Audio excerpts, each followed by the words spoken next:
Et on va revenir sur l'affaire Kerviel, puisque c'est de nouveau dans l'actualité. Et Frédéric Villon va vous expliquer pourquoi. Parce que vous entendez procès au pénal, procès au civil.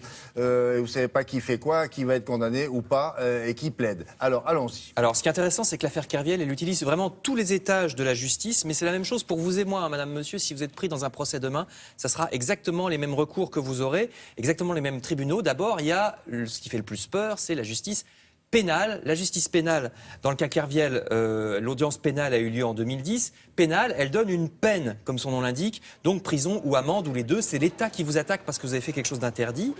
C'est là que Jérôme Kerviel avait été condamné à de la prison, c'était au tribunal correctionnel.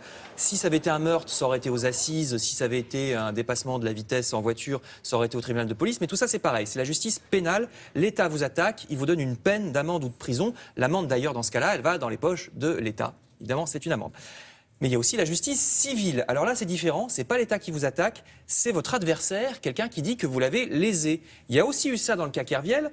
C'est la Société Générale, son employeur, qui a attaqué Jérôme Kerviel pour avoir des dommages et intérêts, estimant que Kerviel lui a fait perdre de l'argent. C'est exactement pareil si vous faites demain un procès à votre plombier parce qu'il a raté votre salle de bain. Vous lui demandez des dommages et intérêts. Là, c'est deux personnes l'une contre l'autre et l'État ne fait qu'arbitrer. Donc vous recevez des dommages et intérêts, ça ne va pas dans la poche de l'État, ça va dans votre poche si vous gagnez. Voilà, ces deux choses qu'on a tendance à confondre parce qu'en général, en plus, ça se passe dans le même bâtiment. Donc pour le civil et pour le pénal, voilà qui est fait. Mais ensuite, il y a les appels.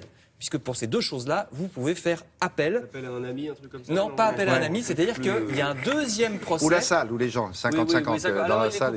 Je sais pas, ouais. Façon Robert Hossein, un peu. Donc vous n'êtes pas satisfait, que ce soit au civil ou au pénal, vous faites appel, il y a un deuxième procès. Imaginons que vous n'êtes toujours pas satisfait. Eh bien là, cassation, regardez la cour de cassation. Alors là, c'est un petit peu différent. Elle ne va pas rejuger, elle va regarder si vous avez été jugé dans les règles de la cour de cassation. Si tout a été bien fait, bon bah vous avez perdu. Si par contre il y a quelque chose qui n'a pas été fait comme ça aurait dû, eh bien vous pouvez recommencer un procès, retour à la case départ. Vous pouvez utiliser, Jérôme Kerviel aurait pu faire aussi ça d'ailleurs, il aurait pu utiliser, il l'a fait avec la cour de cassation, mais il aurait pu utiliser la Cour européenne des droits de l'homme. C'est exactement la même chose. Ça permet de regarder si on vous a jugé comme il fallait.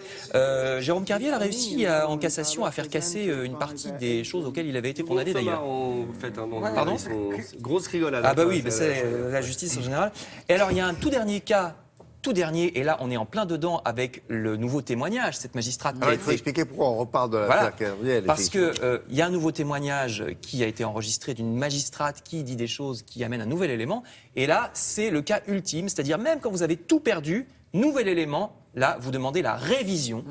Et si ce nouvel élément, effectivement, est assez important... Et de nature à apporter une qui permet de... Si ça change tout, eh ben, révision, on recommence tout depuis le début. Alors la juge d'instruction, effectivement, a émis des doutes devant quelqu'un avec qui il avait eu de la sympathie. C'est la commissaire de police qui avait été chargée de l'affaire. C'est une copie, l'autre a enregistré la magistrate à son insu. Et il y avait déjà eu l'été dernier un témoignage de ce genre-là, et c'est pour ça que de toute façon, cette semaine étaient prévues des audiences de révision. Alors maintenant, la révision va-t-elle être acceptée ou pas? On ne sait pas. Quand vous allez entendre tout ça, vous serez informé. Merci beaucoup.